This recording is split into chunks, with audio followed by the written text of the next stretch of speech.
दोस्त रास्ता ढूंढ ही लेते हैं। न्यूजीलैंड के एक घने तारीख जंगल में एक नन्हा सा कीड़ा रहता था जिसका नाम एरोन था। वो सफेद रंग का और बहुत छोटा था और अपने जिस्म को लहराकर चलता था। सबसे अच्छी बात यह थी कि वो एक टहनी पर अपने बेहतरीन दोस्त क्रिस के साथ रहता था। क्रिस भी एक सुंडी था। कुछ बातों में दोनों मुख्तलिफ थे। क्रिस बहुत सारे पत्ते खाता था, लेकिन एरोन को पत्ते ज्यादा पसंद नहीं थे। एरोन को रात में सोना भी पसंद नहीं था, मगर चूंकि क्रिस रात को सोता था, इसलिए एरोन भी इसी के साथ सो जाता था। आखिर बेहतरीन दोस्त हर काम साथ करते हैं।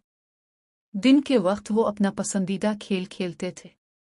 वो टहनी के आखिरी सिरे तक दौड़ लगाते और पूरे रास्ते हंसते रहते। एक सुबह क्रिस कुछ बदला बदला सा लगा। उसने जमाई लेते हुए कहा, आज मेरा जिस्म कुछ अकड़ा हुआ महसूस हो रहा है। एरोन ने इसे इसका पसंदीदा पता दिखाकर ऊपर आने की कोशिश की, मगर क्रिस ने कहा कि वो बहुत थका हुआ है। दोपहर के बाद आसमान पर अंधेरा छा गया। मूसलाधार बारिश शुरू हो गई। थोड़ी ही देर में पूरा जंगल बारिश की सरगोशियों से गूंजने लगा। क्रिस, क्या तुमने देखा? मैंने बिजली चमकते देखी, एरोन ने कहा। जब वो अपने दोस्त की तरफ मुड़ा तो उसे कुछ अजीब महसूस हुआ। क्रिस की जल्द सख्त होकर एक खोल जैसी बन चुकी थी। एरोन ने इसे हिलाया, मगर वो बिल्कुल न हिला। क्रिस, इसने घबराकर पुकारा। तब उसे खोल के अंदर से हल्की सी खराटों की आवाज सुनाई दी। जोरदार गरज भी इसके दोस्त को न जगा सकी। एरोन का दिल तेजी से धड़कने लगा, मगर उसने हिम्मत न हारी। इसने कहा, क्रिस, तुम मेरे सबसे अच्छे दोस्त हो। मैं तुम्हारे साथ रहूंगा जब तक तुम दोबारा ठीक नहीं हो जाते। एरोन पूरी रात वहीं बैठा रहा। सुबह उसने क्रिस के लिए इसका पसंदीदा पता भी लाकर रखा, मगर वो अब भी सो रहा था। क्रिस के बगैर एरोन ने पत्ते खाने के बजाय छोटे छोटे कीड़े खाने शुरू कर दिए। हैरत की बात यह थी कि उसे वो काफी मजेदार लगे। कुछ ही दिनों में एरोन बहुत ताकतवर हो गया। वो रात को ज्यादा देर तक जागने लगा।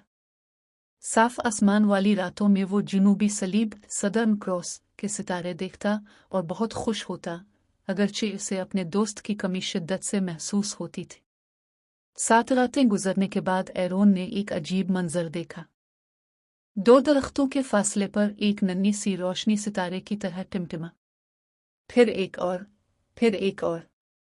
वो गौर से देखने लगा और अचानक साकित रह गया। क्या वाकई किसी की आवाज आ रही थी? वो बिल्कुल खामोश खड़ा रहा। अगली सुबह एरोन अचानक जाग उठा। क्रिस का खोल हल रहा था। इसमें दरारें पड़ने लगीं और थोड़ी ही देर बाद इसकी जगह एक बिल्कुल मुख्तलिफ मखलूक बैठी थी। क्रिस, तुम तो तितली बन गए हो, एरोन खुशी से चलाया। क्रिस हंसकर बोला, मुझे अपने पर फैलाने हैं। और ये कहकर वो फड़फड़ाता हुआ आसमान की तरफ उड़ गया। एरोन अपने दोस्त को जाता हुआ देखता रहा। इसके दिल में एक अजीब सा एहसास पैदा हुआ। वो इसके साथ उड़ नहीं सकता था। वो तो सिर्फ टहनी के सिरे तक दौड़ सकता था। उसने सोचा, क्या क्रिस अब कभी मेरे साथ दौड़ लगाना चाहेगा? ये सोचकर उसका दिल भर आया और वो रोने लगा। वो इतना रोया कि रात हो गई और उसके आंसू खत्म हो गए। इसी वक्त अंधेरे में किसी ने आवाज दी, एरोन, क्या तुम ठीक हो? एरोन चौंक गया। वही नन्ही नन्ही रोशनियां दोबारा नजर आ रही थी। वो खामोशी से खड़ा हो गया ताकि कोई उसे ना देख सके। अचानक किसी ने इसकी पीठ पर हल्का सा हाथ रखा तो वो उछल पड़ा। एरोन, मैं हूं। एरोन ने सुकून का सांस लिया। क्रिस, तुम्हें देखकर मुझे बहुत खुशी हुई। तुमने मुझे अंधेरे में कैसे ढूंढ लिया? मैंने किसी की आवाज भी सुनी थी, इसलिए मैं छप गया था। क्रिस मुस्कुराया और बोला, एरोन, क्या तुम्हें मालूम नहीं? तुम खुद चमक रहे हो। मैंने तुम्हें जंगल के किनारे से ही देख लिया था। तुम अब एक जुगनू ग्लोवर्म बन गए हो। एरोन की आंखें हैरत से फैल गई। क्रिस ने कहा, बिल्कुल। और इस दरख्त पर तुम जैसे और भी जुगनू रहते हैं। वो काफी देर से तुम्हें बिला रहे हैं। वो तुम्हारे दोस्त बनना चाहते हैं। एरोन मुस्कुराया, मगर फिर इसे अपनी उदासी याद आ गई। इसने कहा, क्रिस, अगर तुम तितली हो और मैं जुगनू, तो क्या हम फिर भी दोस्त रह सकते हैं? तुम्हारे पर हैं और मेरे धागे। तुम सुबह जागते हो और मैं शाम को। फिर हमारी दोस्ती कैसे चलेगी? क्रिस हंसकर बोला, अरे भूले, यकीनन हम दोस्त रहेंगे। सच्चे दोस्त हमेशा कोई न कोई रास्ता ढूंढ ही लेते हैं।